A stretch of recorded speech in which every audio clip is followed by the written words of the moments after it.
Mike, turn your games down. Harvard episode 228 of Games My Mom Found. I am Mike Albertin, who's watching fires with me tonight. I'm Bill Tucker from A Gamer Looks at 40, and I am the Firestarter, Twisted Firestarter. I'm Ian Bauer, and I don't have any exciting ways of introducing myself. That's okay. And Czech. And welcome, guys. Ian, I know I've had you on a few times. Bill, you're on here a lot. And Zach, welcome to the show. Hi. So we are here for a smaller game, kind of, but one that I definitely felt like I needed to replay and I wanted to talk on here, called Firewatch, that was developed by Campo Santo and came out in 2016. Okay. So I did not play this when it first came out because I didn't have an Xbox One at the time, I don't think. I got one later. I played this once on PS4 I want to say right before the podcast started. So maybe that was like 2018, 2019. And I played it once. I enjoyed it. Didn't remember much about it. And then this was my first time picking it up again. Oh, what about you, Bill? I played this, I don't remember the year, but I played it on PC whenever it came out for that. I had a string where I was really playing a lot of the walking simulator genre, which we'll talk about. Of course, this game is one of those. And I remember really liking it. It's a very interesting game. We're going to talk probably at length about, everything going on here. It's a very simple but very emotionally complex game. And I really enjoyed it. And it was fun to revisit it. I pop this on like once a year, just to kind of roll through, walk through the countryside. I don't know. Walk over rocks with spacebar. I don't know. But it's nice for that, though. It's a very pleasant experience. So, I mean, I couldn't tell you exactly when I played it, but this is definitely not my first experience. And what about you, Ian? So I remember when it was first announced, and I want to say it was like 2013 it was announced. And it came out on PC first, but I'm not a PC gamer. And I was like, oh, that looks really cool, but I don't have the equipment to play it. And a couple of years later, it must have been it was like fall 2015. It was announced that it was going to come out on the Xbox. And the day that it released, I had a friend download it onto my Xbox while I was at school or work or whatever I was doing at the time. And they played all the way through it before I got home.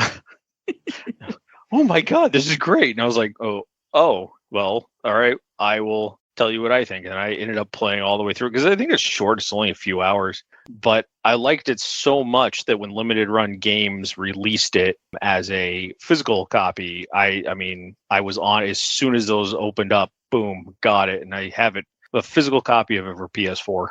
Nice. Limited Run stuff is always cool to have. Yeah. Oh, what about you, Zach? I was trying to get into walking sims, trying to branch out away from typical games I like to play, and saw that it came out for Xbox, so I picked it up and played it. Okay. This, I think, is the first walking sim I ever played, or very close. I want to say I probably played this before I played What Remains of Edith Finch. I haven't played many walking sims. I play a lot of walking sims. I because I'm an old man and I have no time for 100-hour games. So I anything that requires me not to be, have any skills or like really need me to like be gameplay focused. I like walking sims. I'm obviously joking. I love the intersection of story and game and what makes a game, but what level of interactivity is required for a game to not cross over to the world of just, again, an interactive story. Yes, go ahead. Can I ask, so what do you consider a walking sim? So I don't love the term walking sim in general. You ready for my very corny? I got to remember. Sure. I would always say my seatbelt is on. I am ready. Let's hang on. Hold on to your hats, kids. I like to call them story-driven interactive experiences because I think that's kind of what they are. Walking sim implies that you just walk and do nothing, because you can just walk and do nothing. It's perfectly fine to walk and do nothing, but I think in these games, the goal is to drive a story forward while giving you the bare minimum. There are walking sims I don't like. I don't like Dear Esther. I think that game stinks because you can't interact with anything. You just walk. Like literally, you cannot pick up a cup in Dear Esther. Oh, that sucks. Because that's part of the fun. Let me ask you this. Do you consider something like A Short Hike or Kentucky Route Zero in the same genre of games?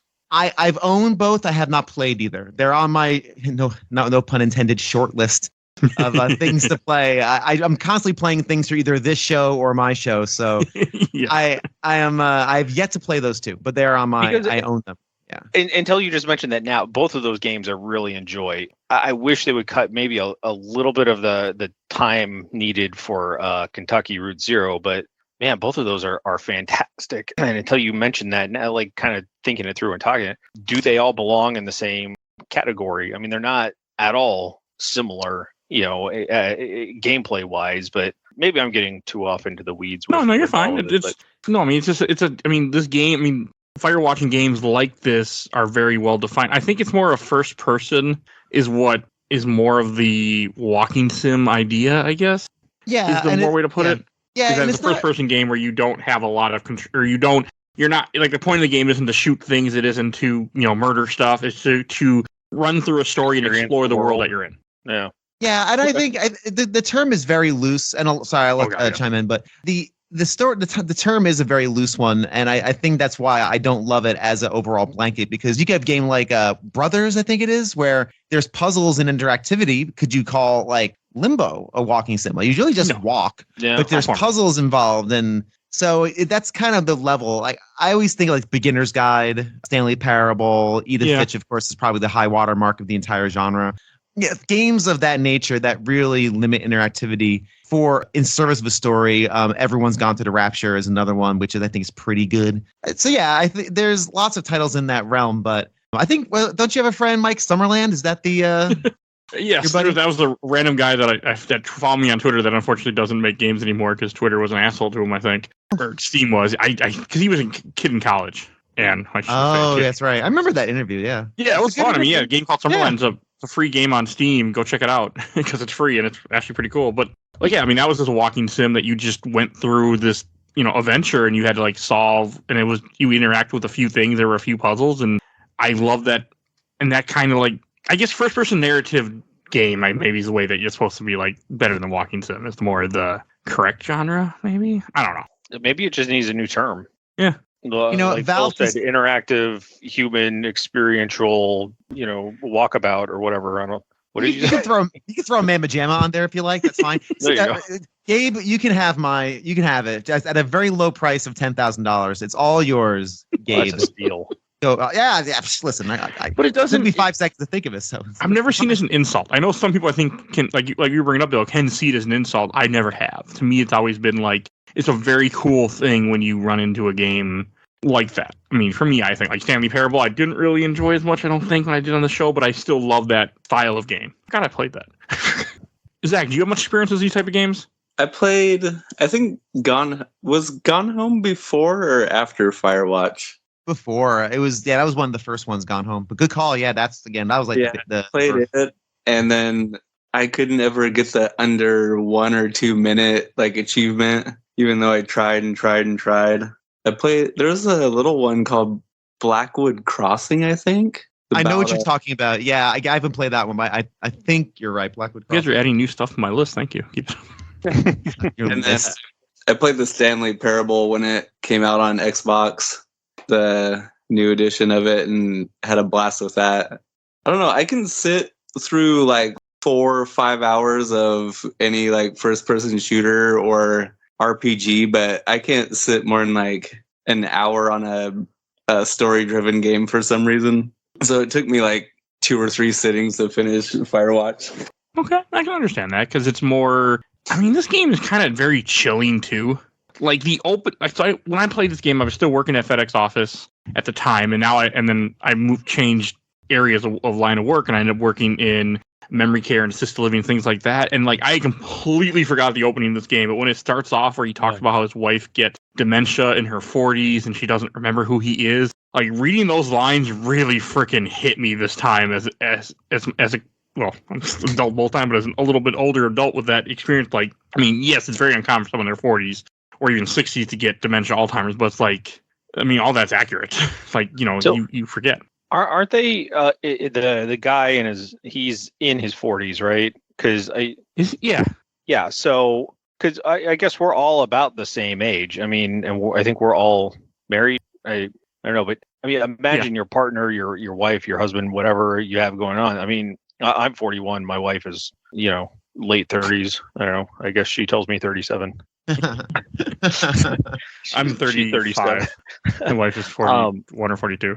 But like, I couldn't imagine, like going through that at 40. I mean, like, I used to remember in my 20s, like, oh my God, 40 is so old. And now I'm 40. I'm like, oh my God, 40 is not old. Like, and so to have a partner or something where they're going through that, like, that's young. That would be a wild thing to have to deal with. And it happens. I mean, this isn't like something that just they made up and they're like, well, I wonder what would happen. I mean, people go through that sort of thing. And I don't know. That'd be a lot. I mean, maybe my wife I'd go worked work in a fire tower. In a building, and somebody who was a nurse who was in her early 60s had dementia, and she realized what was happening, like what was happening to her to a degree, and she'd fight them about stuff because she didn't want, because she wanted to be, she was a nurse, like she kind of understood, but at the same time, like the cognitive part is going, like that's what happens with dementia, and it is hard. And I mean, like, and it really hit me reading that, like, and you go through different things of what happens, because that's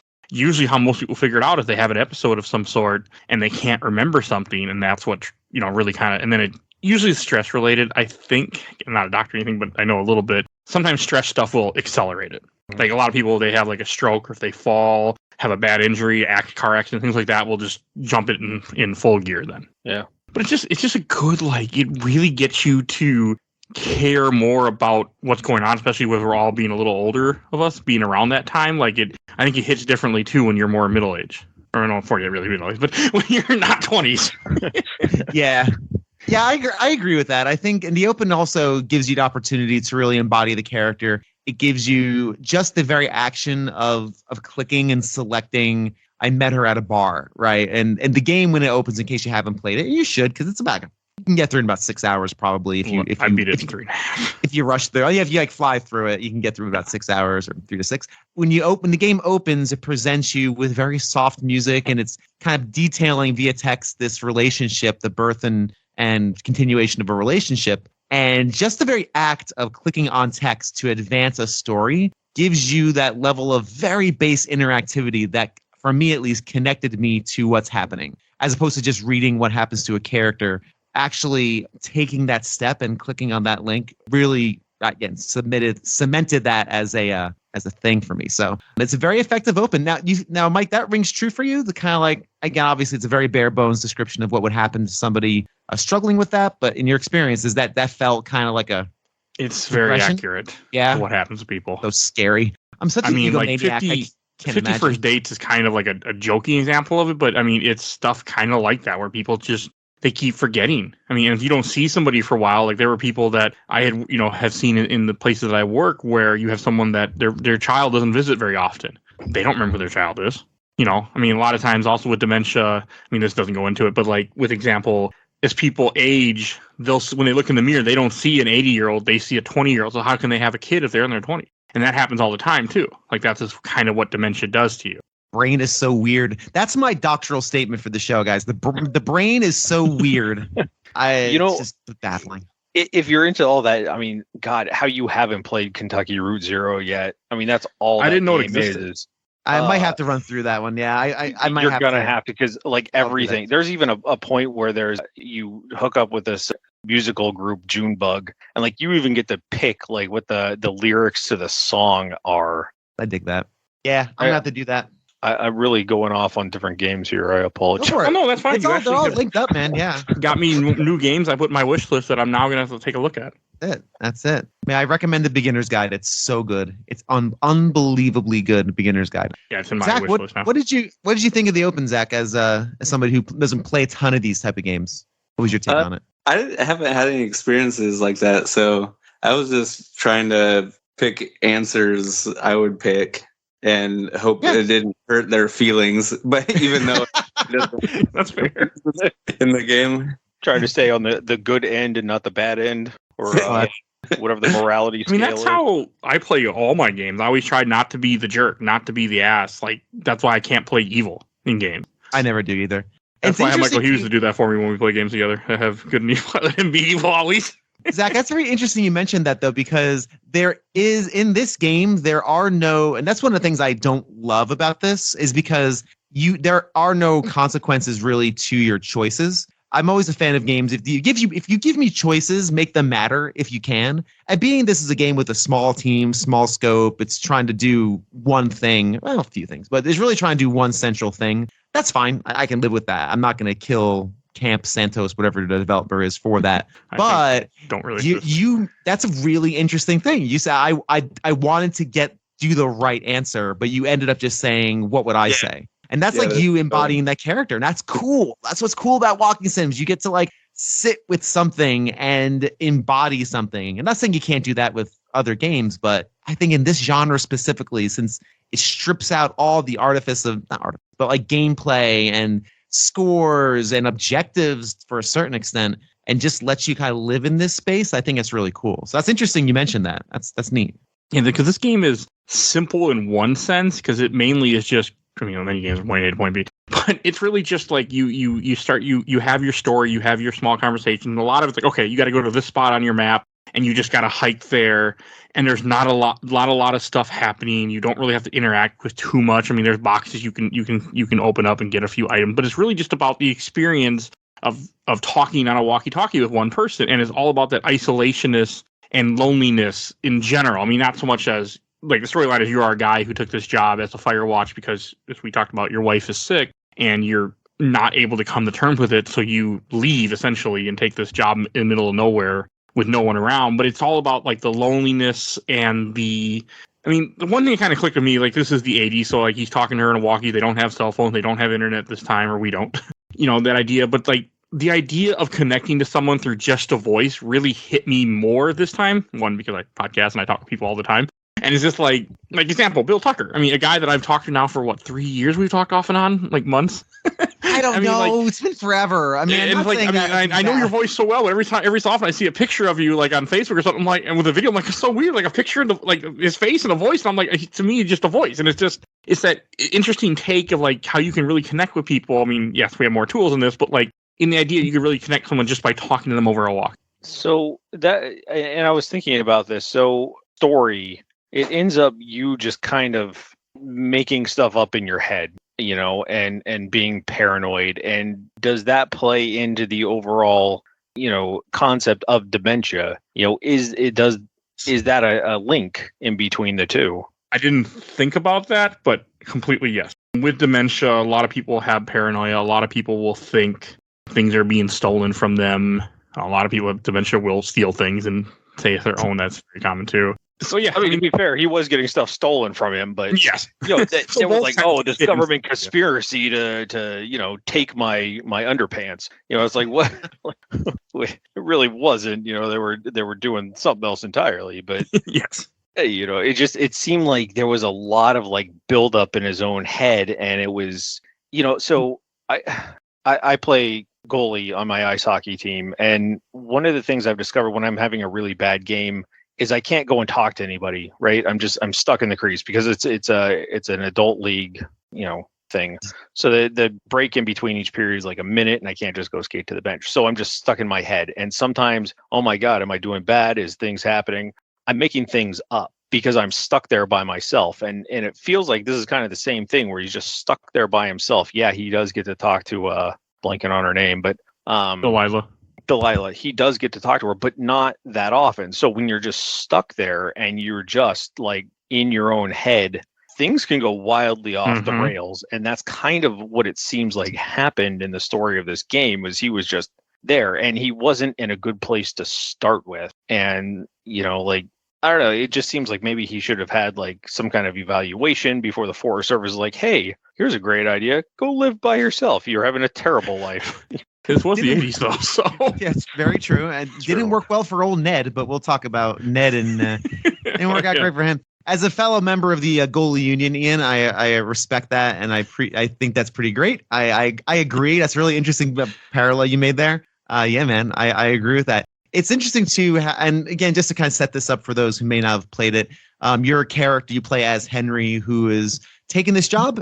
Your wife is in Melbourne with her parents getting treatment for illness. you decide not to go with because A, the parents don't like you, B, you just need to kind of escape. There's kind of reasons for that.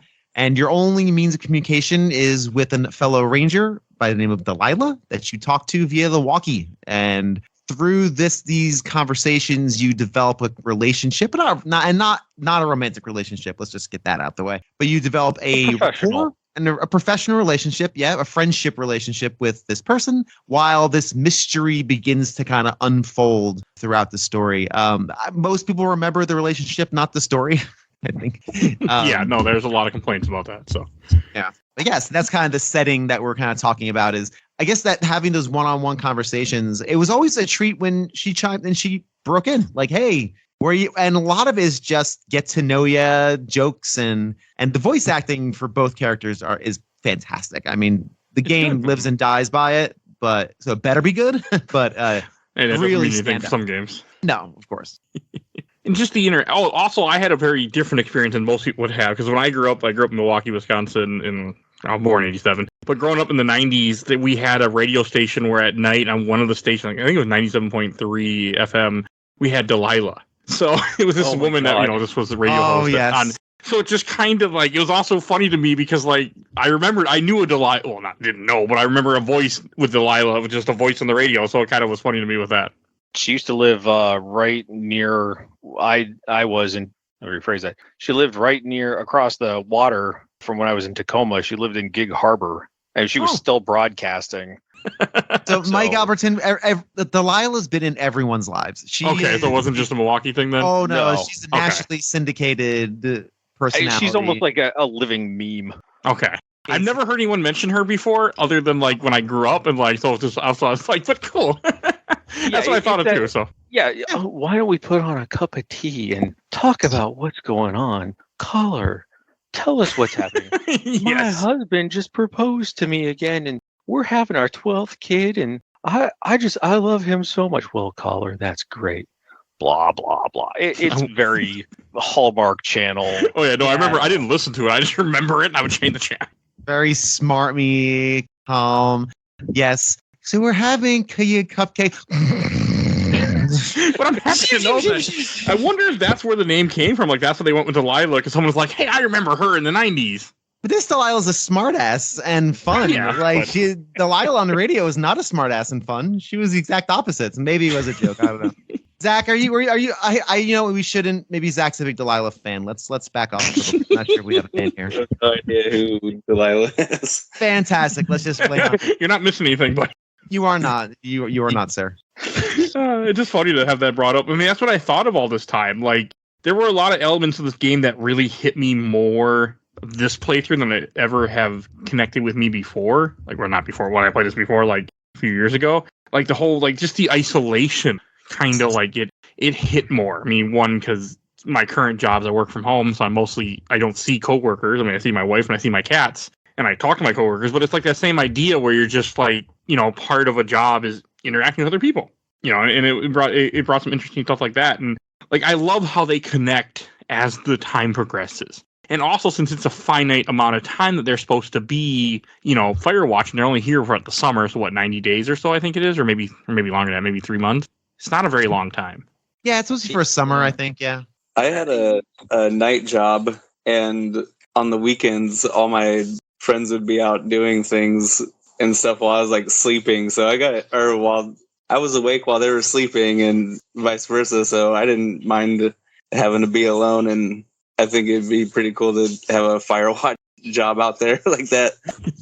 I mean, sometimes it's nice. I mean, I worked third shift at the Mall of America at one point, and I fucking hated it, working by myself, just sucking up garbage and no one was around. So everybody's off in dispatch. Go, hey, are you there? I'm like, yeah, I'm here. Oh, this person, there's a drunk over here. Go check on him. All right. So I was like, yeah. This was also the era before podcasts and all, obviously. So nowadays, it's definitely a little easier to have those gigs. This game does take place, and it's important to note that, in the 80s. So this is not modern day game where, shoot, my Switch would be there, my Steam Deck would be there. I'd be fine now. I mean, now, I just need internet access. Please leave me alone for 3 months. Fantastic. But man, I get so many games played. I don't know, man. That sometimes doesn't work out too well for people. I don't know if you've heard of a little story called The Shining. Those people had a rough time. So you're saying all Jack Nicholson needed was an ASRock, whatever that portable thing is that just came out. That's all he needed at the Overlook was that, and he'd be good. I think maybe Maybe he should have been. Maybe the mountain air didn't agree with him. He should have been in the forests of California or Wyoming or wherever that was. Yeah. One too many terms in the hedge maze, perhaps. That might have been his downfall. That's such a good movie. That's true. Such a good film. Add it to the list, Mike. I actually have seen it, but I haven't put it on the podcast yet. But I have seen it. But I think that's kind of like the charm of this game. Like you do have like a few objectives that happen like early in the game. You have these two girls that you have to go investigate that are just partying at, at the lake, and like it gives you some things happening. But then for long chunks of like you have days where you don't really do much. It'll say, oh, day 76, or nothing's really happening because it's mostly a boring job. There's not a whole lot that's going to happen, and the game does it to have you have the points where okay, you're going to explore a little bit, and then we're just going to have you just. Time just passes because nothing exceptional is happening. He's just kind of here. This is one of those games where I wish achievements didn't exist because sometimes I get real stuck on that. And I remember there was one point in the game where, there's a little like book series that you can collect everywhere. There's like, for whatever reason, little libraries or whatever they were that were all over the forest, right? And I was like, oh, I think I may need to collect these. And I swear to God, by hand, I hand delivered all these stupid books, like 12 of them, back up to the Firewatch tower. And I was like, okay, that should be an achievement. I don't know why I thought it would be an achievement. No, it was nothing. It was just me wasting an hour hand carrying books across the forest for absolutely no freaking reason.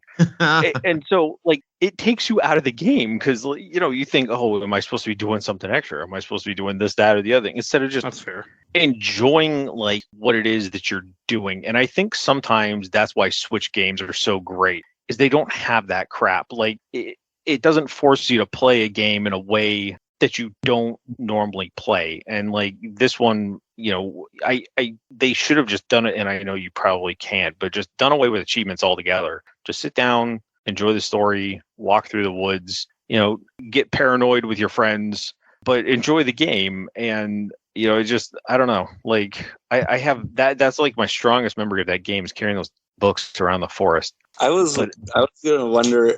wondering if my backpack would get full from all the beer cans I was picking up. And that's fair. I was the same way. I kept picking up the beer cans. I'm like, I can't be a litter bug. I can't leave this stuff here. I left all strewn about there. the forest. I was a good Boy Scout when I was a kid. Digital garbage. Digital junk. Yeah. I think that's an interesting point too, because in the game, I think especially if you're not used to this style of game, you're looking for an objective, right? Okay, so what's the goal here? What's the point? And of course, the goal, as we all know after playing the game, is just progress the story to kind of allow this mystery to unfold around it. And again, the real joy of the game is in those interactions. It's not so much into the story itself, like the core narrative. There are some really stunning beats in there, but joy of this is really that interaction between Henry and Delilah. But it's funny because I can see someone being like, where's the hook? What do I get if I collect 50 beer cans? Do I get the recycler achievement? Not a knock. That's part of games. That's a fun thing of games, right? But yeah, this is not that if you were looking for it. No, when I played this, I wasn't an achievement whore anymore because I can see if I went back in my achievement whore days, I would have looked up everything and just did them all because that's what I did at one point too. So I completely get where you're coming from, Ian. Yeah. The achievements aren't bad for this game. I looked them up afterwards just because I was curious what I missed. But it was like one fill to camera roll, and I forget what the other stuff was. But it's like, just didn't care. But I do like how like a mystery kind of progresses because first you have the girls where you piss them off, and like I stole whiskey twice in this game from people. Have to. I'm like, I'm taking their whiskeys. But it just sat in my Firewatch as a bottle of whiskey, which is always there because I took it the two times because both times you find the girls' camp, they have whiskey that you can steal from them. I remember this game was being Oh, go ahead, Zach. I'm sorry. Oh, I was gonna ask about them calling you perverts if you take their like bra and undies or whatever. If the note changes later. No, they call you pervert regardless. It does not change anything. I did not take their underwear, and I still was labeled a pervert. Probably because you just roll up on them while they're sunbathing. And yeah, I think they think you're a peeping Tom or something. Yeah, basically. I mean, you kind of are an asshole. I love throwing the radio into the lake. Oh, I yeah. didn't do that. I didn't do that either. That's good. I did fuck with the radio. Like I picked up the radio, and they get really mad at you. I don't even remember picking up the radio. That's funny. I didn't do that, as I should have. They all That's funny. stunk. I'm like, I bet they get pissed when you throw it in the lake. good, you should stop blowing off fireworks. There's Smokey the Bear signs everywhere.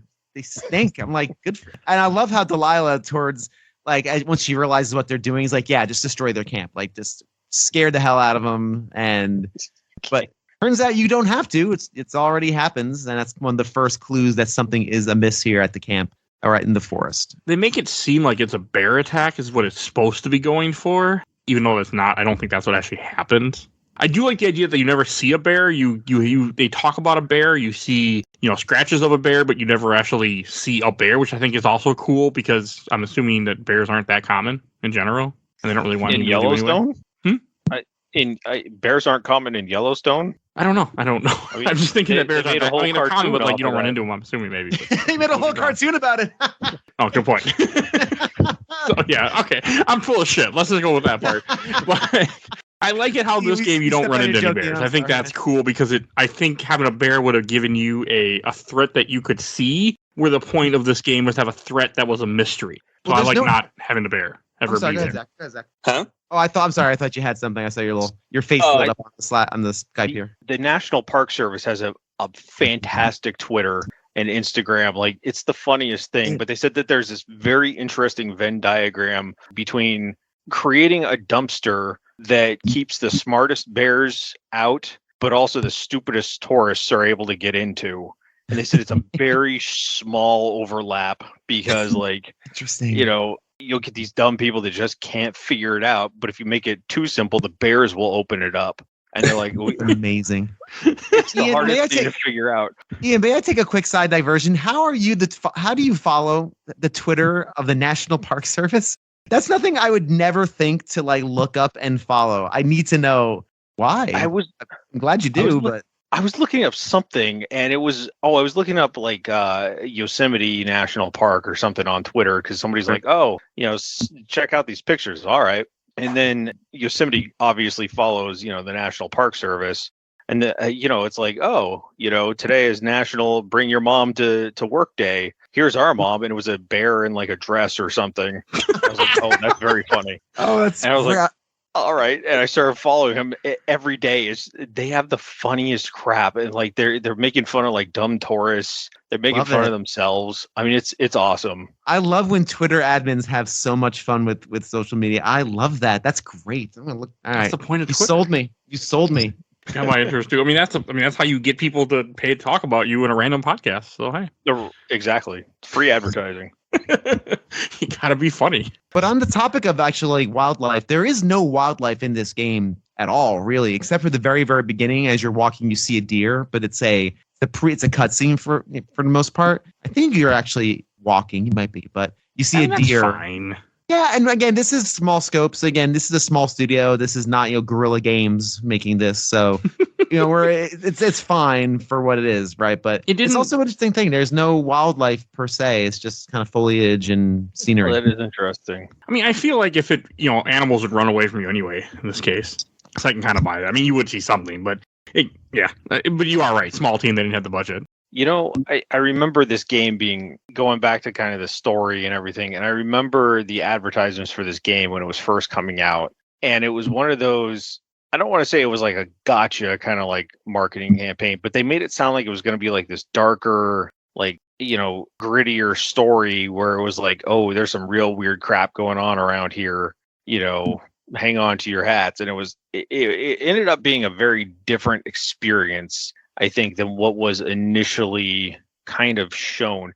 And maybe that was just my interpretation of what I saw, but it did seem like it was going to be more of I mean, there was kind of a mystery to it, but oh, there's weird stuff happening. Are you being hunted? Are you in danger? Are you in trouble? And it was no, your only danger is, I don't know, not clocking in on time. But it ended up being a great game. I just remember it being a very different thing than what I initially thought. Okay, I can see that. I can see it be where I don't remember the trailers or anything for this, but I can see marketing making this seem more, give you more of a threat. Because it does try to have a whole mystery throughout the whole story of the game. Yeah. And I mean, that one thing kept me going. Like I played this game for this playthrough in 2 sittings. It would have been 1, but I had to go pick up my wife from work. So otherwise, I would have beat this in 1 sitting. And the first time I played this, it was like 1 or 2 sittings too. Yeah, I know. I think obviously you got to sell a game, especially back, 2015 this came out. So, we're talking nearly 10 years ago. This was probably a hard sell for most gamer people. Obviously we had Gone Home already, probably a couple others in this genre by then. This was still one of the big premier tentpole walking sim style games. People just didn't know what to expect. So I could totally see them leaning into the mystery of it, which there is a pretty decent mystery through line. As you move forward, you come to realize that there is a threat out there that is not natural to the woods, let's say, right? And we can talk about, because this is a spoiler show, so we can talk about spoilers all day. But one of the first inciting incidents of the game is after you yell at the little girl, at the teenagers to stop shooting fireworks in the middle of a heat wave, jerks. You come back to your tower and it's trashed. And the implication is that these girls did it. Like, these girls went in and just destroyed everything. And the game does a very good job at making it seem very plausible they could have done that. When in hindsight, you're like, nah, they would have just went home upset and sad and complained to their friends on Instagram. This is the 80s. In 1988? Yeah, in 1988, yes. They would have talked about you in their slam book. Yes, they would have got on ICQ and they would have... ICQ. They would have done that business. Yes, it's very good. Dang it. Oh, yeah, because this is before... Yeah, when does internet come out? Service. Yes, that's right. When is the first internet? The 80s, right? Is the first internet? And then 90s when it became more mainstream, I think. I highly doubt a couple of 17-year-olds had... No, I know. You just got me wondering now on time frame, when that started. But yeah, no. Yeah, they would have just bitched about you at school or something. We had a good 10 years before they were dialing up and all that. So we had a good 10 years for the advent of AOL. Dialing up. Dialing up, yes. Oh, God. Yeah, those were the days. They weren't great. People say, "Oh, why wasn't the past great?" Not that great. No. Dialing into things. No. And my aunt would call, and all of a sudden it's like, bang, I'm off AOL. Well, you couldn't sneak onto the internet. Yeah, I couldn't. Actually, here's an aside. Ready for this, guys? So when I was a young lad online, I figured out how to make your modem stop squeaking when you logged onto AOL. There's a thing called a modem string that you can access in AOL. And if you remove a couple of bits in the modem string, it'll stop. It won't make noise. So you can connect to the internet at 3 a.m, as I did, and no one is the wiser. That is it doesn't great make that to know now. That's terrible sound. Great to know now. Well, that's my example of what I remember of it. That's good. I hated that sound. Man. But anyway, so yeah, so they don't, but they do threaten to call the cops on you, which obviously idle threat from 17-year-olds. But also, the cops aren't even able to find you. Yeah, I mean, come on, it's or care. Yeah, I'd be like, that's nice. But the game doesn't make you because I remember I didn't question it either. Like, wait a second, could they really get back faster than I could after they were naked in a lake and did this and found my towers? Like, no, of course not.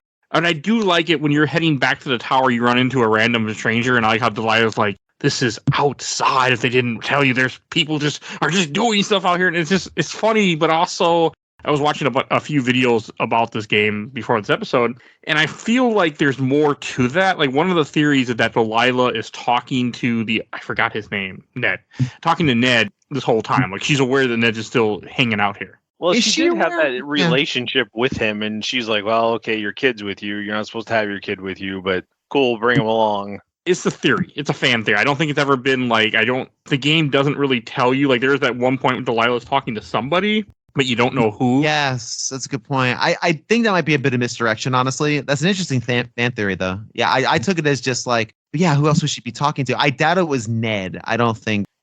But who knows? You're right, though. At the same time, the cord is cut, too. So she can't talk outside too far. Interesting. I don't know then. That's a very good point. And the thing with the walkie, where they're like, oh, he tapped the walkie. All you got to do is freaking turn on the frequency, buddy. Like, you just got to find the frequency. That's how walkie-talkies work.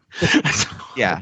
It's not that part's not too challenging. They're not changing their frequencies every day, right? So. Oh, I probably changed. I mean, hell, they're probably using the same damn frequency all the time. Like, middle of nowhere. Just to catch people up who may not have. Oh, so go ahead, please. No, I was going to say, you don't want to be playing Can You Find Me when there's, wildfire coming at you.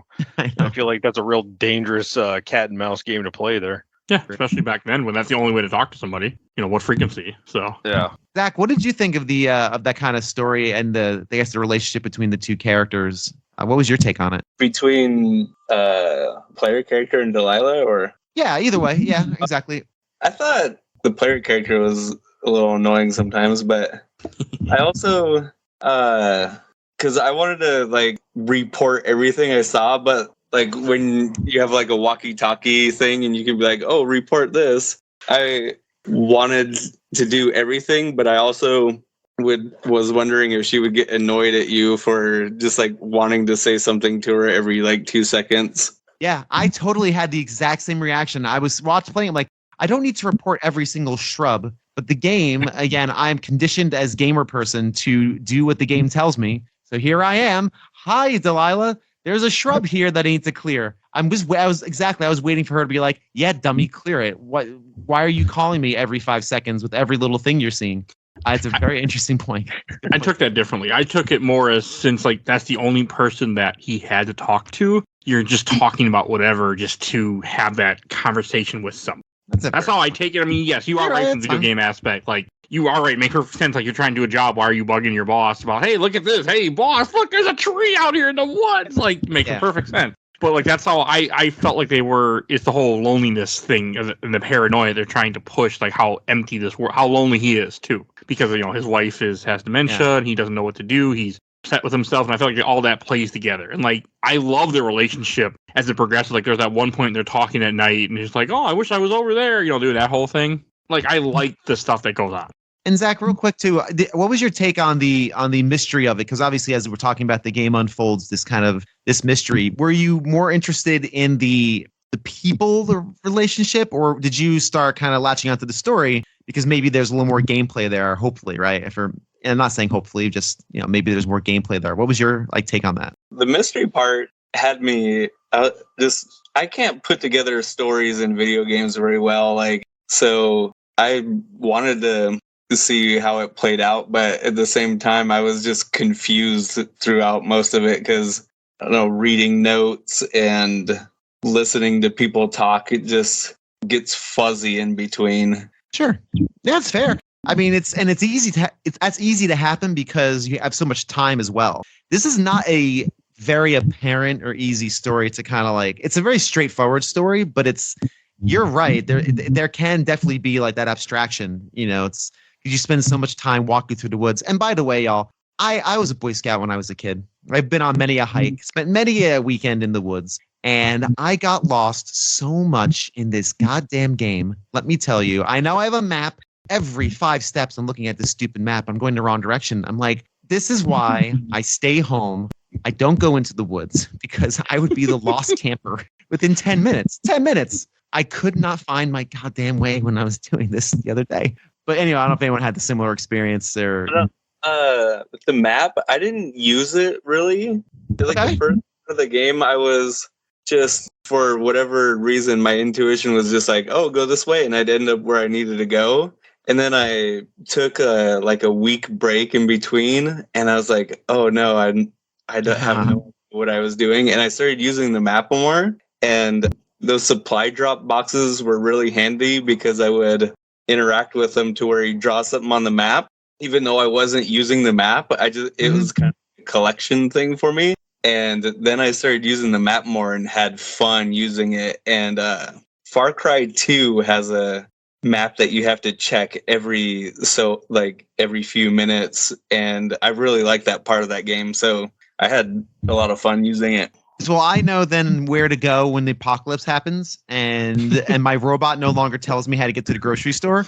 I am going to Zach, who can find his way without compass or map. I'm going there, Zach. So I'd be stranded too, Bill. I'd be with you because without the GPS, I can't fucking go nowhere. I have no idea where I am at any given moment. I really don't. I'm the same. It's terrible. I have no sense of direction. So I kept getting lost. Damn it. I love the map though in this game. I love the fact that the map has little, tells you exactly little points, little dots. Okay, you went this way. Like, yes, thank you. I know where to go.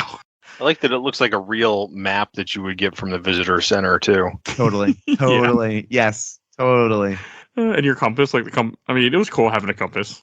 I don't like compasses in general. But I'm like, okay, because I don't know how to use them very well, but it worked fine in this. And I do like how you get the cool digital compass later on that replaces the old compass after he steals it from the workers, from the lab people. Yep. The government. That whole part is just like the whole idea that, like, when you go to the station later on in this game because you think they're spying on you because you find a clipboard with their name on the clipboard and a guy knocks you out. So you go break in there. Like, I thought that was kind of funny. Like, okay. And this is where the game really tries to really do some get very X-Files, get the misdirection. Now we're in this situation where there's this imminent threat. We have the government and we'll talk about the ending because I think a lot of people don't like this ending. I think it's fine. I don't love it, but I don't hate it either. But things start to escalate where you start thinking, wait, who's stalking me in the woods, right? And I think that's where maybe that intro, all the material beforehand, the trailers and such, were trying to lean into pretty heavily when this was released. If I may, though, Mr. Oh, go ahead, Mike. I'm sorry. I was going to say, I think thinking about it now, like what they were trying to go for was almost like that new game, The Woods, new being about a year or so ago, but oh yeah, kind of more like that feel. And maybe if it came out now, that's kind of what it would look like. But yeah, I was going to share with you guys a factoid. Do you guys know why a Boy Scout belt buckle is brass? Boy Scout belt buckles are brass. So now, if you didn't know that, now you know. Do you know why a Boy Scout belt buckle is brass? I have no idea. I'm an Eagle Scout and I don't know. Oh, really? Oh, fantastic. Yeah. Well, here you go. Because you're supposed to hold a compass waist high when you're using a compass. And if it's any other metal, it'll mess with the reading because it's magnetic. So brass isn't magnetic. So that's why it won't mess with your compass readings if you are out in the woods trying to utilize a compass. I can't believe they let you get an Eagle Scout without knowing that. Ian, that's I'm amazed it didn't come up in the after your service project. So let me tell you, I did not like doing orienteering and I did not like doing knots, but I was totally happy with like blood and guts and all that other stuff. Hey, somebody fell out of a tree. I am there to help you. But if I have to tie a knot, I am not there. No sheep shanks for you or bowline hitches. What's wild is that whole thing even carried. I was in the Army for 10 years and that even carried over to the Army. We were doing like night orienteering one time and like I got so lost that, like all these infantry guys come out looking for me and they're like, hey man, what happened? And I was like, I can't read a map. Oh, that's funny. I'm sorry. and thank you, Ian. Thank you for your service. Appreciate that, man. Yeah, that's awesome. No, thank you. The whole idea of having that guy that's here, kind of causing trouble, trying, you find out he's the guy that, screwed up your house. He's the one that's causing, that kind of is listening in and like writing down things you're saying. I think all that is good to kind of give you a villain where there isn't one. I think it works really well for that. Do you think that was needed though? Like, I almost sometimes feel like the story was maybe kind of the last thing they worked on this game.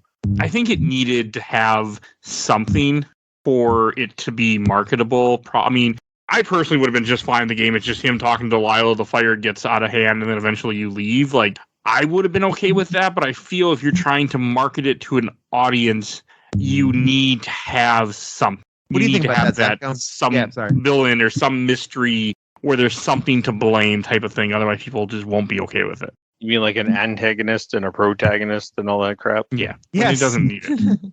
I paid attention in high school English.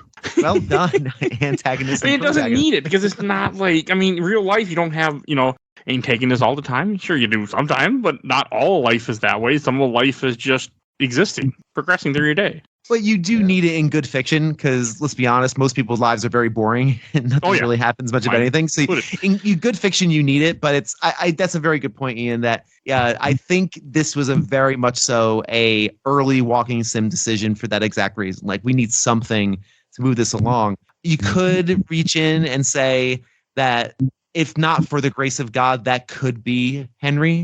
Right? Because a tragic thing happened to Ned. We will, spoiler now for one of the big emotional moments, is Ned loses his son in a rappelling accident, in a climbing accident, especially knowing that his son had no interest in this activity, as we come to learn.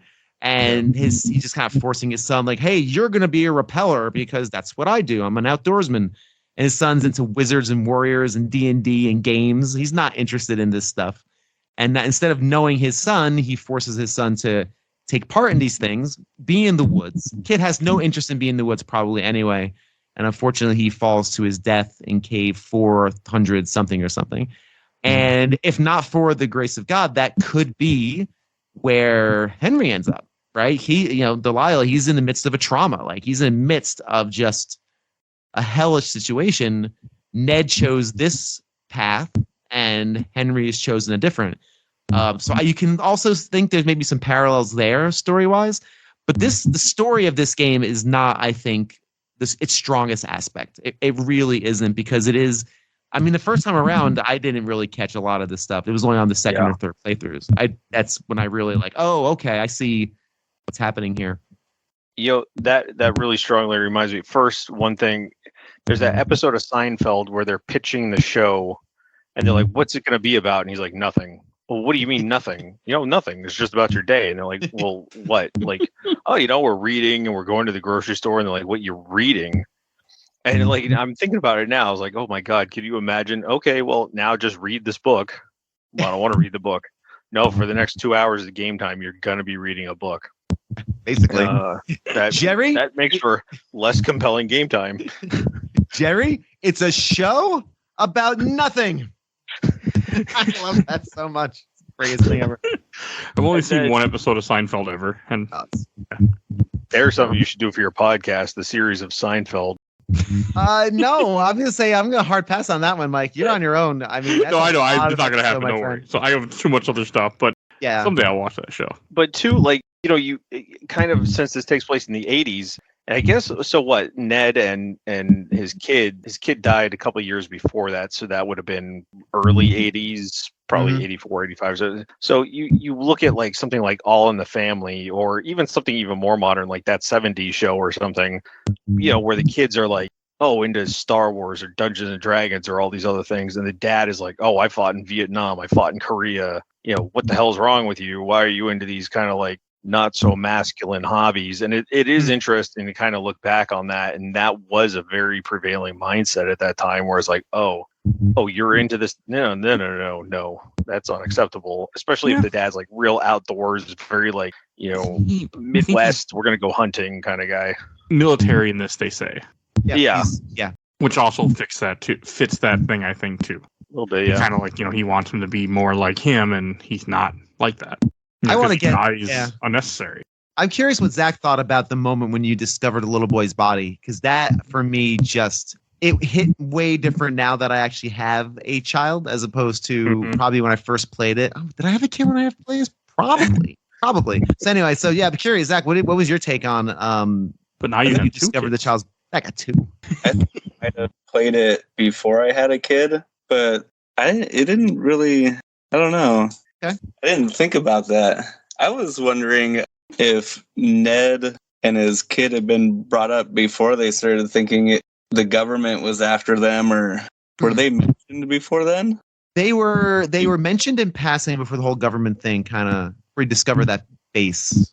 Could be wrong though. No, they are. They're mentioned that they were there. Delilah says, yeah, and they just kind of left one day. Oh, okay. Yeah, they just kind of take off and don't say why, and she is kind of in the dark as to what happened. That's right, and she does share that the little bit of the backstory of Ned, how Ned was this park ranger, and she doesn't get really much into it. Just that's who he was, and Brian was his son. That I guess they never found. I guess the idea was he was just missing in action. I guess behind this locked gate. Wasn't that more of a thing in the 80s too, where a lot of people, because again, we weren't as connected as we are now, where people just went missing. Like, sometimes they went missing, they just moved somewhere else and didn't tell anybody. I feel like that was more of I think you had more missing people back then than you did now, just because now we're much more connected. And we still have a lot of missing people, I know that, in certain areas. I don't know, I usually have like a major disconnect with things like that. Like, it would be devastating if I lost my son that way, but like in a game, I'm like, oh, this is the part where this happens, and I don't know. Yeah, it always hits it hit me too a little bit. I get that. It's all for me, I was devastated when it first happened. This time around, I knew it was happening, so I didn't really. But first time around, it hit hard, because when you enter that cave, and it's towards the end of the game, we were in final third at this point, probably final hour at this point. Yeah, you're final quarter of it. Yeah, easy. And when you first stumble across it, it's a very very strong depiction. It's a rotting or decaying body. It's actually more preserved than decaying because it's still got clothes and there's still looks like some sort of like decayed skin on the child, and you can't see his head. There's a rock where his head's supposed to be. Thank God, because I don't think I could have handled seeing child head. That's why you don't see it. Yes, that's a very wise choice by the developers to not show that. Yeah, it's stirring. I remember just this audible, oh no, yeah, this kind of pit in the stomach feeling. Yeah, it's very powerful. I mean, they don't even need to punch it up with the music. They do. I don't even think you need that. It just hits. No, it's enough to oh yeah, Ned is still, mentioned it was all the time. Like there's enough there when you figure out, oh yeah, he never actually left. Like he died here, and it also kind of feels like the guy kind of went, he because he knew he'd be responsible when he got back to the regular world. Like he either way he was gonna be responsible one way or the other because he took his kid where he wasn't supposed to. But now he's living down there with his kid's dead body. I mean, yeah, it's a little odd. If that doesn't fuck you up, am I allowed to say that? Yes, that doesn't mess fine. you up. That doesn't mess you up. I mean, you're already dead inside as it is. But I mean, God, can you lose your kid in a terrible way because I mean, you've killed them, and now you've consigned yourself to a life of living with this, your kid's dead body down in this cave. Like, I don't know that'd be, I don't know. That's a tough road to hoe. I don't It's know. a lot. Yeah, and yeah, go ahead. Sorry. I think the idea is that he, in the end of this, that he retreats deeper into the woods. Yeah, once the fire breaks out, it's implied that he retreats deeper. He just goes into Yellowstone proper. This doesn't take place in Yellowstone. This takes in Shoshone. I thought it was Wyoming. Shoshone. Yeah, Shoshone. Thank you. Yeah, it takes place in Shoshone. That's where it's supposed to be, at least. So he retreats evidently into Yellowstone. That's what I read. I don't think that's in the text. That might not be in the text of the game, but yeah, it's an interesting question, right? I mean, he's not living. He may consider his son with the Earth now, like he's in the cave. Maybe he can't get him out. Like, what am I going to do with this guy? How am I going to get him out? Right? You would think he would attempt at least to do something, but again, we're trying to guess what the mind of somebody who probably is already struggling with some sort of mental issue, and we're just implying, we're guessing, just based off of kind of the text again in the game. He may have just said he's with the Earth now, and that's where he's going to be buried. I'm not going back there. I'm not going to hang out there next to him, but I'm just going to retreat to our bunker, but I can't go back because he wasn't supposed to be here anyway. And Delilah has that moment at the end where she's like, when she discovered, because this is the first she learned about it, she just assumed they left, her and Ned, because she was aware the kid was there, and she knew the kid was not supposed to be there. Yeah, and she didn't. Yeah, she okayed it. She okayed it. So now she feels an intense amount of guilt for the passing of this child, which, again, obviously not her fault per se. Her motivations were pretty pure in letting them stay there. But I could also see her being like, if I had said something, the kid would be alive, probably. But I didn't, and now they're dead. And drawing those lines, again, very real and very honest and very touching to have that. Yeah, that really moment. Showing you how your choices have consequences in a way. Like you're trying to do the right thing, or you're, like, okay, what's the big deal? But you're not realizing the dangers that were there and how now you're responsible because you didn't do your job. And rules are for some time there for a reason, and obviously this was one of those big reasons. Yeah, it's super sad. Yeah, and it hits hard, and like everything. I think one of the complaints with this game that people have is that, like, more of the ending, which we'll get there soon. But like this was all part of it too, that there was no like villain. I think people were upset about that because there's a lot of videos complaining about the ending too with this game, complaining about stuff like that. I like it personally. I like everything about this game. I like the story. I like where it goes. I mean, finding the kid, like, you also like with the stuff where Delilah makes bad decision when it comes to the station. I'll just burn it down, burn everything. Like, then the guy records it. That whole stupid thing, like, let's start a fire. Okay, that makes perfect sense. And then the other part where, like, with Delilah, you have her. I think there's some other trying to think. No, my lost train of thought. But yeah, like she doesn't always make the best decision, which makes sense. I mean, it's a person. I lost track of where I was trying to go with that one. So no, you're fine. You're basically saying how this game doesn't have an antagonist. Yeah, I like that personally. I think that. Yeah, it's.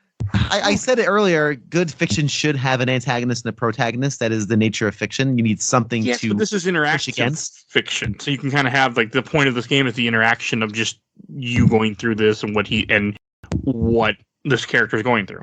I mean, you could make. Oh, go ahead. Sorry, Ian, please. Can the environment be the antagonist? I was going to say that might be. Yeah, it could be your mind is an antagonist because again, this is really a story about grief. But again, I could also see people listening to this and be like, "You reaching assholes! Like seriously, like the mind is the antagonist." I had more fun in my 3 hours running around this woods than I did running around Columbia with a gun shooting people. So hey, there's that. That counts. Listen, he's baiting me, y'all. Listen, I know. Yes, I am. Have you ever listened to the show where I can play BioShock Infinite for 3 hours? What episode is that, Mike? If people want to forget, but it's in there somewhere. Somewhere. Just search the archives for BioShock Infinite. You can hear me complain about that game endlessly. But no, every other episode I'm on where he brings this up. It's also because when I looked up a top 10 first-person adventure games, what this is essentially, BioShock Infinite came up in that list as number in that list, and I'm like, how dare you? How dare you? You mean that 10 of 10 masterpiece? Yeah. You know, I remember playing that after for whatever reason, played through Metal Gear Solid 2 right before that. And I was like, what the hell? How am I able to like make ice cubes melt and individually destroy bottles on the shelf? But like this, I shoot, something and it's just a bullet hole in like, a plate. This is ridiculous. It's years later. I can't. I just listen. I can't get into it. How much my disdain for that game runs strong because I love BioShock wonderful. So damn much. I love BioShock so much. I can't get into it. I've actually been in arguments with people, and now that episode exists, I just point them to the episode. I said, I'm not going to argue with you about BioShock Infinite. Here's my doctoral statement. Here's my dissertation, my 3-hour dissertation with Mr. Mike Albertin and Mr. Joe Butler about what my thoughts on this morally bankrupt, stupid, not 0451 game is. So what you're saying is you have big feelings about it. I have extremely big feelings about this game. I can't do this anymore. I'm so tired. I'm tired of the argument. But yes, if you want to listen, I got to bring it up when I can find a way to bring it up. But to go back to Firewatch, like one thing we haven't talked about yet, we talked a little bit about the music I think the music is really good in this game to set the tone. Like I played this game completely with headphones in, sound on, no podcast, nothing else happening, just the game. That's saying something for me. That is saying something. That's interesting. I was just that absorbed into it. Even when they were just walking from point A to point B, I didn't put a podcast on. I just listened to the sounds of the game and then whatever would happen. Because this would be a perfect podcast game. Like I would actually not give you grief for listening to something because it does have that kind of feeling where, I'm walking through the woods. Let me throw on a show. I was very absorbed. I was very absorbed into the game, which I can't say all the time. Like, I mean, I would have easily beat this game in one sitting had I just not taken a 2-hour nap on my day off and played this game instead. I would have finished it in one sitting. I mean, I actually was like near the end, but then my wife was ready to get picked up, and I was like, yeah, if I say, I'll be there late, I got to finish a game, I would not have got a kind tech replied back. So, that's okay. So I was like, I'll put this down and finish this later. I did that with BioShock Infinite the first time I played it. It was the ending. It's 1,000 years long. And I was like, hey, hon. I was dating my wife at the time, and I was in New York. And James like, hey, let's meet up at the bar for a drink, like 8:30, 9 o'clock at night, something. And I'm like, James, I'm at the ending of this game. I was late. And she's like, why were you late? I'm like, because I was watching the ending of the game. That was when I thought the game was good. And over time, my opinion has soured. And she was not happy. She was like, you were late for our date because of the game? Oh, I did that with Dead Space too. See, that game deserves it. Yeah, I guess I've never played. I was going through the elementary school, and I was supposed to go to to a recital for a violin or something. And I was like, oh God, what's going on here? Oh my God. And then I finally got through there. I was like, oh God, look at the time. My friend's calling me. He's like, dude, you're so late. And I was like, I know. I'm on my way. Zach, have you ever missed out on an important event because of a video game? No. No, he's a better man than I. I'm not trying hard enough. I'll play video games. If I have to do something by a certain time, I will not play video games the entire day almost. Fair. You know it. Smart. I'm afraid actually to anything half an hour early sometimes places. This is going to sound super corny, but yesterday they had one of the special, I don't know, like the Reggie Drago fight for Pokemon Go. And it was like I needed to get to the gym at 2:00, and I was playing Resident Evil 4 remake, and I was like, oh man, I got to make it through this. I think I was battling the lake monster or whatever, and it gets to 150. I was like, ooh, I got to go, or I'm gonna miss it. And I get, finally beat it 152. I was like, oh my God, I gotta go. And yeah, so there's my super dorky contribution. I love it. No, that's cool, man. Listen, I have two small children. We're never on time for anything. And I love being on time for things. I don't like being late. Same, it bothers me a lot. I can't stand being late for things, but boy, oh boy, are we late for everything because kids don't care. They just busy picking their nose. I don't know what they're doing.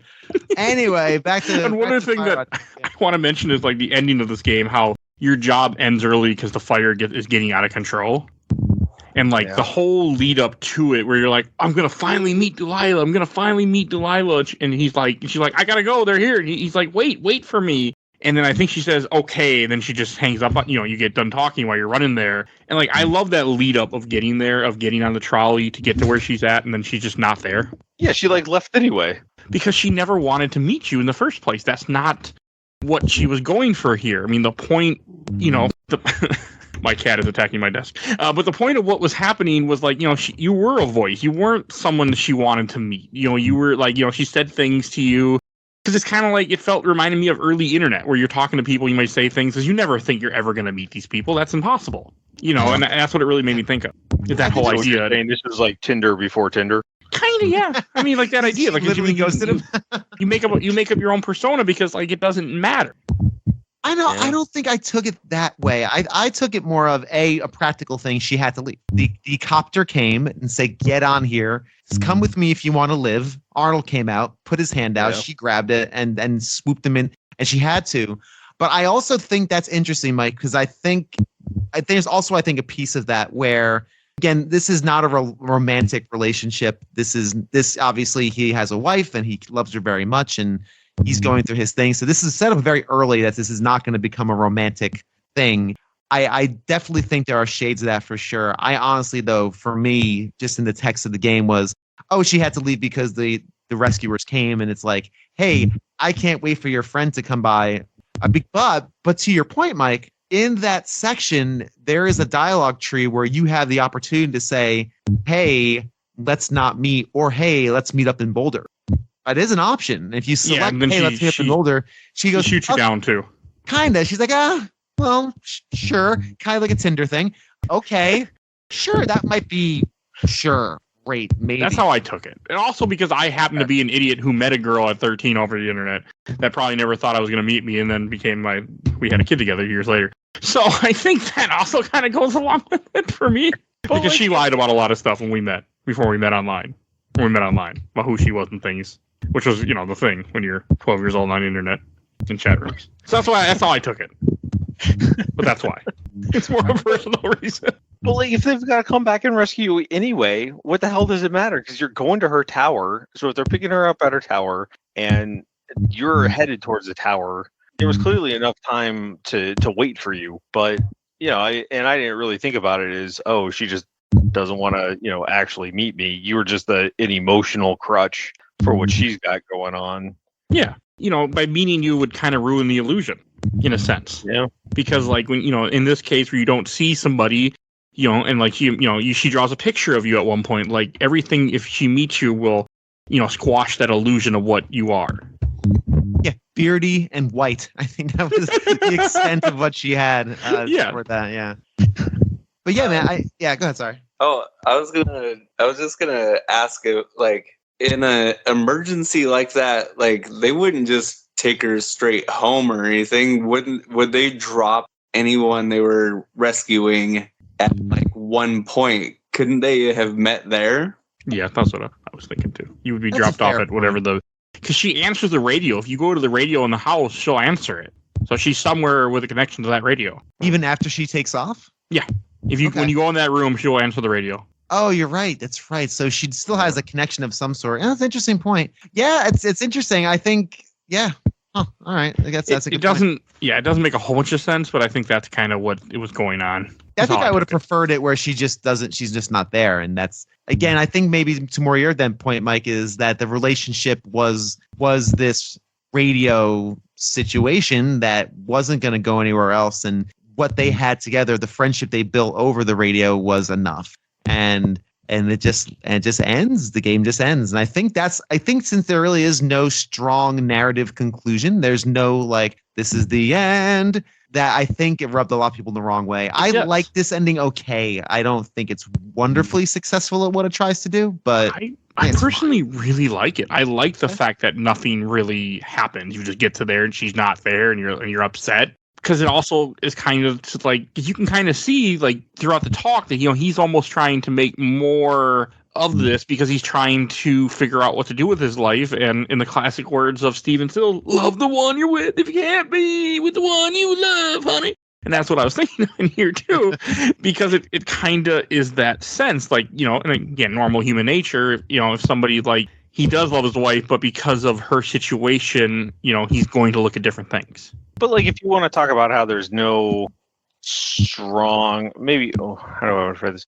There wasn't like a major narrative overall arch. Maybe this was just a look at 2 months of this guy's life, right? Sure. Yeah. Like sometimes, and again, going back to being a goalie that has ADHD, sometimes I've wondered, especially after watching too much TV, like, oh my gosh, I wonder like at what point during my day or my month or my year or whatever, like, is there like an opening theme song like, oh, there's something wacky that just happened, now it's time for a theme song before we get to the whatever issue I'm going to face is.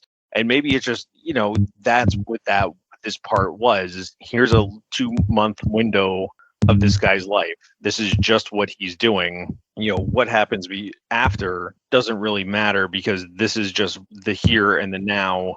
And once it's done, it's done. And I guess maybe sometimes that's a good thing, because then if we wanted to go back and continue to look at it, that's when you start to get terrible sequels to things. And it's like, oh, here's his life next summer. Is he with Delilah? Does his wife have her memory? And it's like, well, okay, maybe we don't need that much information. Maybe we just know what happened to him then, and we extrapolate from there. To me, that's not always the most satisfying thing. It's like, well, I just want you to tell me what the hell happened. I don't want to try and figure it out, because I'm not good at that sort of thing.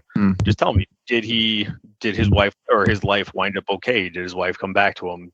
Did he, I can tell you no. I mean, to be fair, the way dementia works, you don't get better. When you're at that point that she's at, you're getting near late stage, you don't get better in the first place. It's just a slow progress. Do we want to watch that part of his life unfold in the next you don't. Where it's like, oh God, this is now real depressing. You don't want to see that. I mean, I've seen it because of my line of work, and you don't want to see that. Like, I mean, the average lifespan of someone with dementia or Alzheimer's, I think, is 20 years. I want to say it's not long, and like, you aren't yourself by the end of that. I mean, in the end, you're just trying to make the person comfortable. So yeah, I mean, you don't need to see any more of what happens with her, like, because it won't be pretty. I mean, like, that's basically you just go and play My Dragon Cancer or whatever that game was. I gotta play that one day too. Play My Dragon Cancer and just sob. That's what you can do with your life. But yeah, I agree with you. Like, I'm glad that there's like, this is just a one story thing. But no, one of the complaints was that the ending just was kind of anticlimactic. But I think not meeting her makes more sense, in my opinion. Yeah, I like the fact you don't meet her. And I think it's actually good too, because I think that piece of it is successful. Just what Mike said, you nailed it pretty much on the head. I think it's, I would have just liked there to be, for me, not a finality to it, but I feel like emotionally, it's on this emotional cliffhanger that I'd love to have a little more rope on. Just a little more. And again, that's why I don't think this is a bad ending at all. I don't think this is even a disappointing ending. I wanted a little more to lean on than the dangle that I got. I felt like I was kind of really left dangling on this precipice. But you're right. Like any good short fiction, it's aim small, miss small. And we've now had the summer. Well, not the summer. This is only a few days. We're at day 79, I think, is when the shit hits the fan. It's like 70 or 80. So you figure you're about 2.5 months in. So they've been on a journey already. They've spent 2.5 months connecting and having this relationship. You're right. We don't need to see the after effects of his wife. We don't need to have them have like a teary reunion at a bar in Boulder, at the bar they both love at Boulder. No, you don't need that. And I think that would have been a huge disservice, and I think that would have been a shame. Like, you don't need to see him move on because, I mean, to be honest, that's what's going to happen. Is he's going to have to move on with his life because he is younger, and like, you know, if he just stays with her and like cares for her the rest of his life, he's, you know, going to resent her. Maybe he'll pull a Silent Hill 2 and get a pillow. You know, like that whole idea. You know, it's like you don't want, like, unfortunately, when, you know, in that case, most people are going to move on because that's what you kind of have to do. And if you want to dig a little, like, just again, this is more of just like a mental extrapolation. This is not in the text of the game, but you can even also say that maybe Henry has learned that life is going to be full of these things, and you can't always just run away, because she encourages him. She's like, you should go see your wife. Like, when this is over, I would really encourage you to go see her. Who cares what her parents think? Screw them. You're the one that took care of her for all these years. If that's a choice you made, of course, in the opening of the game. That's a choice you did. Oh, no, Also because I'm like, you know what? This makes more sense. She'll have a better way of life. I see. That's it. Because I work in the damn field, and it's my job. I'm Mr. Like, I could take care of her, and knowing full well that would be a disaster, as it does, as it is in the game. But maybe he learns at this point, you know what? I can't run forever from these problems, because a new problem is just going to show up, like this fire. No one expected they never expected his wife to get dementia, right? They never expected, and just like you never expect a forest fire to happen, you know, in the middle of this national park. You don't expect to have some dude stalking you, hitting you on the head with things and knocking you unconscious because their son fell off down a ravine, you know, 5 or 6 years beforehand. Like, all these crazy things that happen because life is crazy. And maybe he grows up a little bit and realizes, let's meet these things head on. So that's my hope for Henry. I don't know if that's going to happen, obviously, but it doesn't matter, because we've now had our thematic close. Like, we've closed the loop on the stuff that really the game is trying to say. I think in that part it is successful.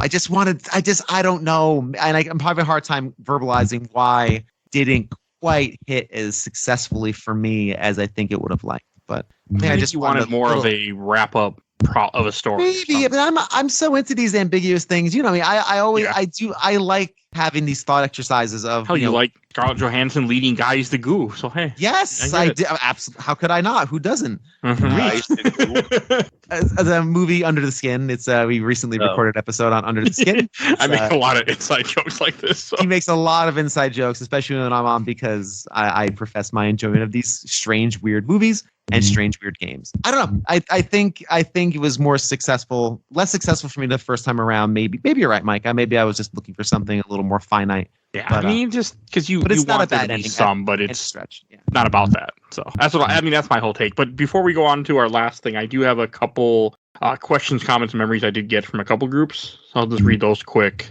Yeah, go for it. From I watched the entire Orbulid Super replay group from Nabil as I love this game. Played in April 2020 and still don't really want to have my own. And I still really want to have my own little world in a Firewatch tower. From Joshua Novelis. Funny thing, I literally just finished replaying this on a whim last night. My first playthrough right after it released, less than 2 months after I'd gotten married. Having that immediate real-life connection to my own love and commitment really made the prologue and the entire narrative hit hard. And the rest of his comment, every part of this game is firing all cylinders. Sean Vanman's writing, Ali Moss's artwork, Chris Remo's score, and the voice acting are all incredible.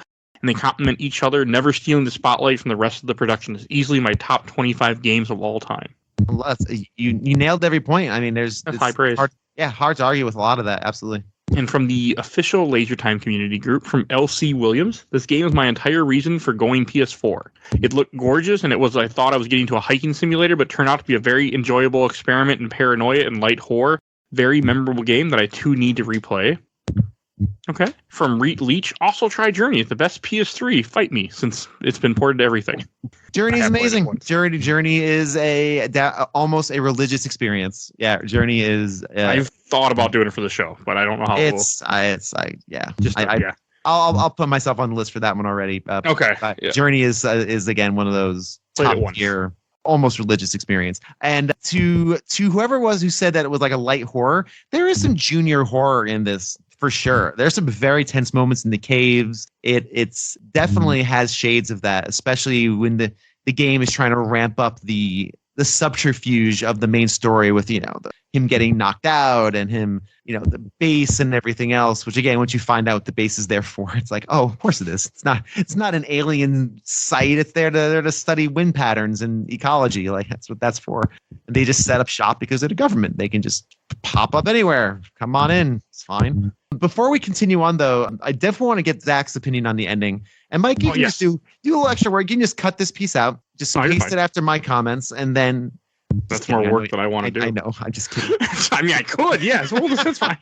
Zach, what was your take on the ending? I definitely want to catch your point of view on it. I did want to meet Delilah, but at the same time, when I said I would try to hurry back, I was like, I kept getting lost on the trails, and like, there's even if there was a ending where you did meet her, I feel like it would have, like, even if, I don't know how to say it, lost my train of thought there for a minute. If it would have met your expectations? No, like, if you told her, if there was like a timer running down, that would kind of suck. And then I kept running into so many obstacles and like I probably would have been late anyways, kind of thing. Yeah, I didn't mind meeting her either. Like, she was just probably trying to keep dude's head in the game at the same time. But she did draw that like picture. I kept looking around the thing and her little hut, and then that's when I thought was like, I was wondering where the rescuers were taking everybody. Like, there had to have been a meetup spot, or I don't know. It was just, I was fine with it. That's a very good point, because you're right, because they make the statement, we're gonna have to answer a lot of questions. We're gonna have to explain what happened here. Right. And she spends like decent amount of time preparing Henry for this. Yeah. Right. Aren't they going to all end up in the same base? Like, I think they're not going to scatter them about. Maybe. I don't know. He wanted to see her in the isolation part of it. When they get back, when the helicopter picks them up, they are no longer in this same world. Essentially, like, whatever they had is gone, because they are now with other people. They are now outside of this place. It's kind of in a sense. So, and I think that's an interesting point Zach brought up, was they're probably eventually going to meet in the aftermath of this, right? At some point, briefly, right? Like, oh, hi. Oh, there you are. Oh, wow, you are white and you do have a beard. Wow, I nailed your picture. But it's not going to be what they have. It's just going to be probably extremely awkward. And that'll be probably their only interaction, is having to recount what happened during this very strange summer in 1980, whatever it was. So it's an interesting point. Oh, what are the comments on that you got from like Facebook and stuff about being a hiking simulator? I found in the extras that there was a free roam. Did anybody play in that? I did not. I did not mess about with the free roam. I didn't even is there a free room? I didn't realize. Yeah, it's a new part of the patch. It's under special features. Oh, okay. It's okay. I just didn't go into special features then. Okay. Because Zach had brought it up, and I went and looked myself. But I'm very much of a type that once I beat a game, it's uninstalled pretty damn quickly, and I move on. But that's partly because of nature. What I do. Play in it for a little bit, and I replay games, like my favorite games, all the time. So I might have to go through that. Thanks, man. Also, did anybody, when you see Henry's feet, does it look like his shoes are on backwards or on the wrong? I don't know. I didn't look at his feet ever. I never looked down. You see his feet all the time when he's like rappelling down, or when he's I never paid attention to his feet though. When he's jumping down a thing from a ledge, you can see his feet all the time. I don't know. Yeah, I gotta look for that. I gotta look for that, Zach. I have no idea. That's so funny. Used so much that they were just his toes were facing upwards. That's funny. I have no idea. That's a very good question. And I have a few more comments to read from Dan. Well, no, you're done. No, it was good to have that in there. From Dan Monroe, one of the best explorations of loneliness I played in a game. It's been a handful of years since I played it, but really left an impression on me. And from Brian Smirk, I love playing the game. The art is amazing. The story was gripping. Again, from Reet Leach, amazing game. The way it uses your expectations to crush you at the end is well earned. From Todd Harrison, the opening was sad. And I have one more group to read from the Giant Bomb group. From John Leftwich, I'm still mad that the Valley of Gods got canceled, which I think is the game that they were working on after this. Yeah. So they got acquired by Valve, and then Valve split up the team and sent them off to different projects.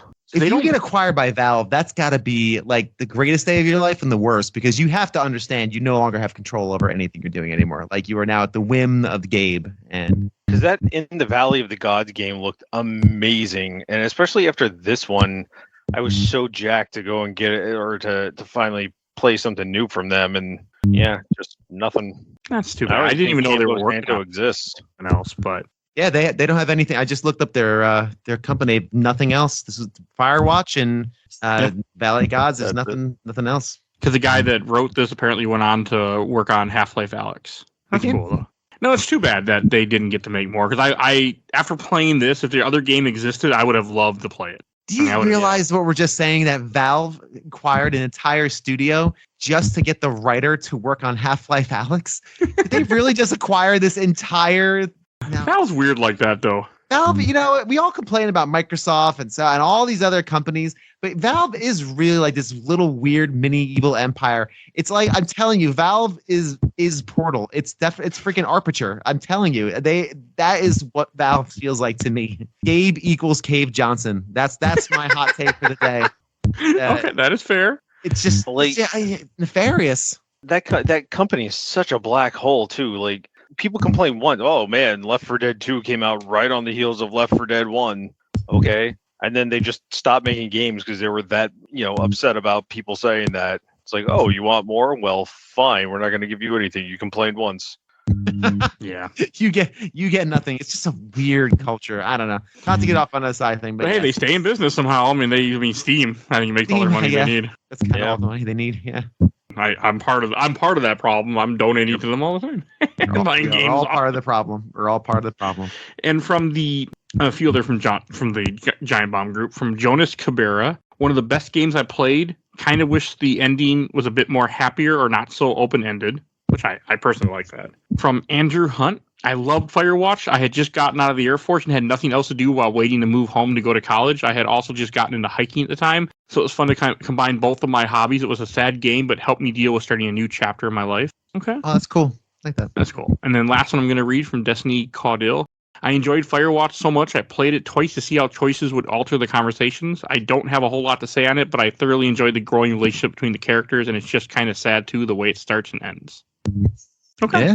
Yeah. It was nice how much this game made people feel a lot. And that's, I think, a very important part of a game.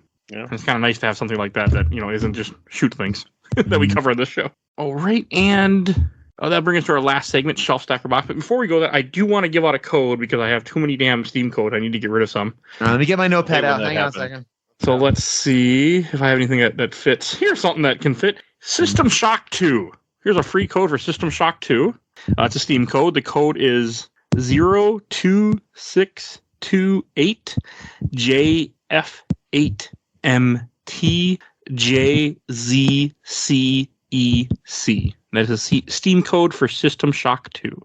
I've been sitting on for a very long time. So I think everyone, if you've listened to this and you download that, I think it's definitely worth downloading. Just be aware, it's a very hard game to go back to.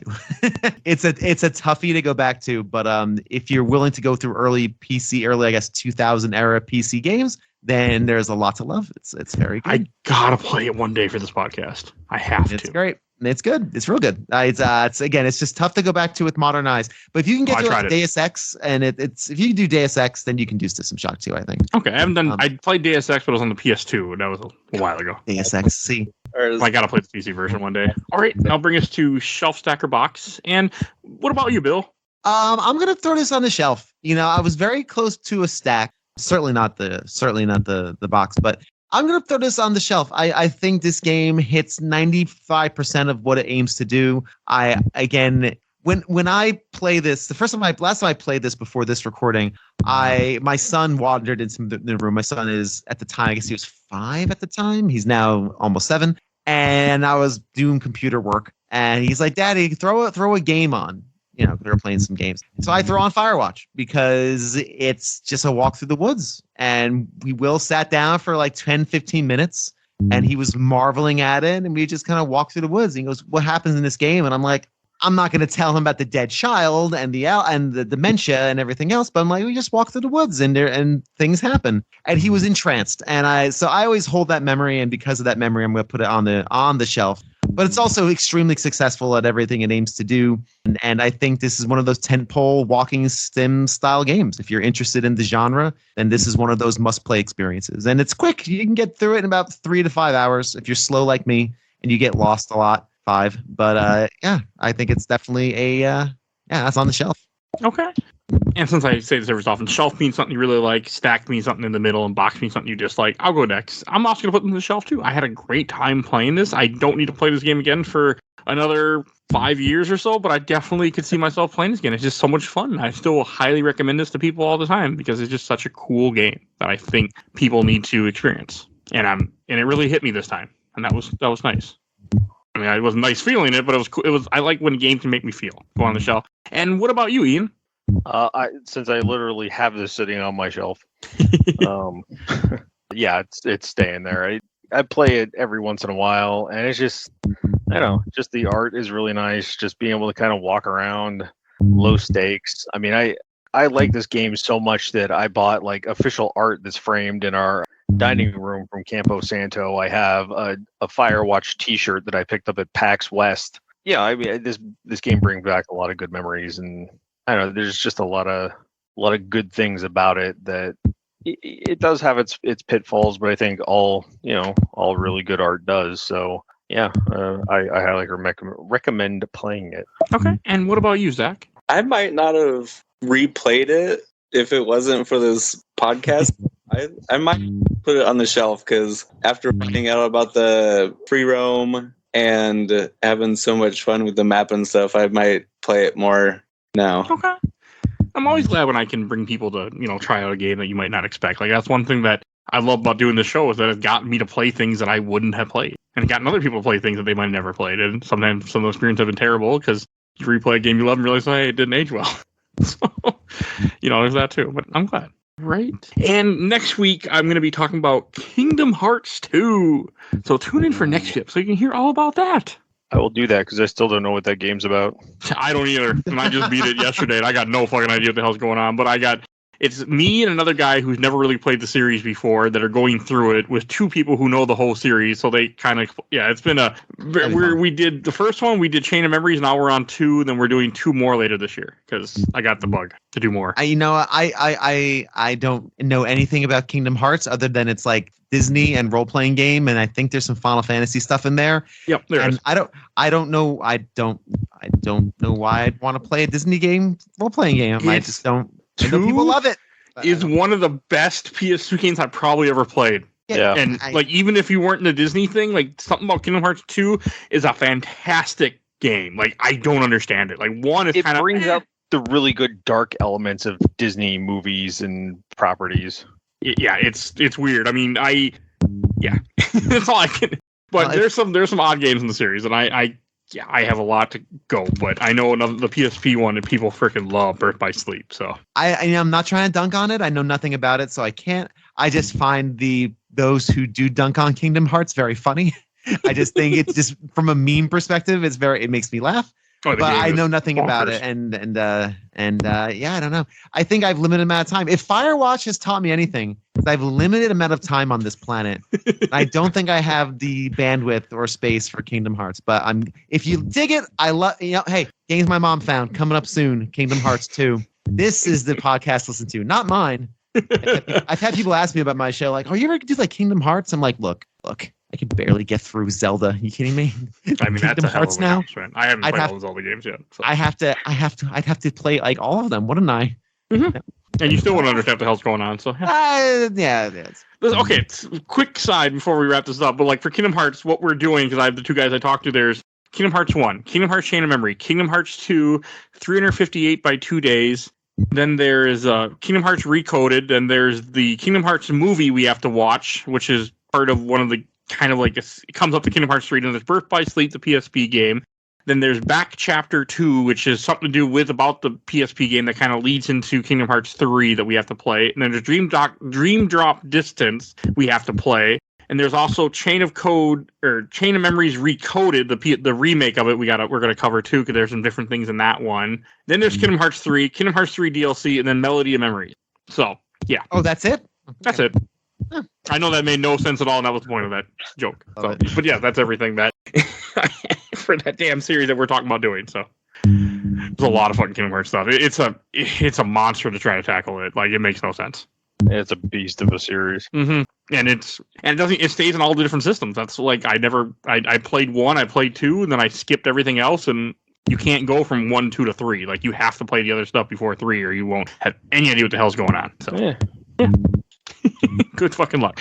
All right, and Bill, where will find you at? Oh, I do a little podcast entitled "A Gamer Looks at 40." Thank you, Mike Albertin, for always plugging the show and your never ending and ever present support. It's greatly appreciated. If you have a nostalgia for games, it's Nostalgia Fest. It's the oral history of games is told through the stories and recollections of the everyday people who lived it, and it's just a collection of basically these kind of like mini Kembers documentary style episodes about different topics and games, all told from the perspective of the people who lived it. It's getting to the heart and soul of gaming as opposed to nuts and bolts when the show is firing on all cylinders.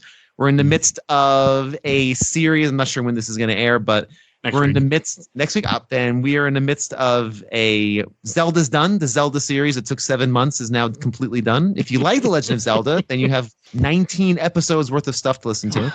And if you like Final Fantasy, then starting hopefully in August, you're going to have probably another 20 episodes of stuff to listen to with our next big series. But right now, I'm doing a series of interviews with different content creators and other interesting people. I'll announce this here. I like announcing new episodes I haven't announced yet here on this very program.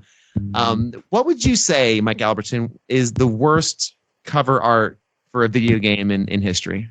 Ooh, I know the answer to this. Anybody? Alex, Super Nintendo. Alex, Old guy playing a banjo.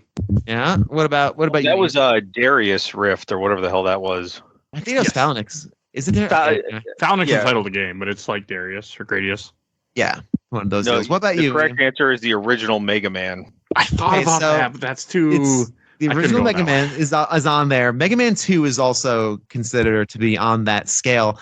I have a interview with the artist who drew Mega Man 2. Oh, and nice. We talk about and this interview already happened. I have to do a part 2 with him, but we talk about how he how he got the gig to do the art, and talk about his history before he became a video game box artist. He is an accomplished artist. He did like Tengen Tetris and Strider and Afterburner and Space Harrier. He's a fascinating dude to talk to. So that is so coming. Does he know what Mega Man even looks like, or do they just give him like a vague impression? I will tell you the story. This will be a spoiler for those who listen this far into Mr. Albertin's show. He has never played a video game in his life. He's done hundreds of covers and he's never done it. It was just a gig. And when he was in California during the Silicon Valley boom, when all that was going on in the late 80s, he would just get contract work and he would sit there with the developer and ask them questions about the game. And sometimes he would see it. He would see the game and he would see it and someone's playing it and he'd ask questions. For Mega Man 2, he never saw it because it was this weird game from Capcom and he never even saw a screenshot. And so he was just talking with salespeople about this game, and the salespeople had never played it because they just brought it in from Japan. So he literally had zero information on it. It was a blue guy who shot things, and they asked him, he's like, so what does he shoot things from? And they're like, I don't know, a gun, I guess. So he's like, all right, I'm going to do a gun. And he did it in a week. And to his point, and this is again part of the whole interview, he says, he's like, it's not, yes, he drew it, but it had to go through a lot of quality control before it made it onto a box. Like a lot of people at Capcom looked at it, signed off, they paid him, and so he has spent a lot of time after the fact kind of setting the record straight on this hated box art. That's again, it's people in the 80s. They didn't give a shit. They're like, who cares? Just sell it. Sell it, because no one thought Mega Man 2 would become, one of the most popular games on the NES and probably the best 8-bit NES Mega Man game, selling millions of copies. No one thought that was going to happen. It was just this weird thing they brought in from Japan. So But still listen to the interview. He's a really fascinating guy, and that episode should be out next month, I believe. So Okay. that's the kind of stuff we're doing right now. And if you at home or in your car, wherever, have an interesting video game story, maybe you are positively or negatively affected by video games in your everyday life, maybe you have an intense fandom, reach out to me on Twitter at @gamerlooks4040. I'd love to tell your story. All people are welcome. So What if we want to talk about Delilah? Can we do that? you can listen. If Delilah is like a super fan of Kingdom Hearts, that might be the connective tissue that would get me to maybe mention that on this show. If you can swing it, I don't know. I'll talk to Delilah. I'll talk to anybody. Fine. Hey, Delilah. I'm just happy that I finally got to mention that thing and find out I wasn't the only one. It makes you happy. It wasn't just a Milwaukee thing.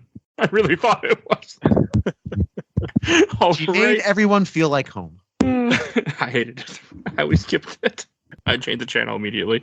All right. And if you enjoyed this episode, there are a ton of other episodes. You can find everything on Podbean. Just go on our website, GameMMF on Podbean. Just type in, because thankfully you can just search anything. Type in Batman, Star Wars, BioShock. You'll find episodes of what we do on each of that content. So anything you're curious about, just type it in. There's over 450 episodes of this podcast currently out. So there's a lot of content. We do movies, comics, TV seasons, all sorts of whatever the hell I can find people to talk with me. So that's essentially how it goes. So definitely go check that out. Want to give a shout out to my awesome intro and outro courtesy of Helena at Hell Hasfree. You can follow her on TikTok. She is TikTok famous. She has over 100K followers. So definitely go give her another follow if you listen to the show. Help her out and tell her I sent you.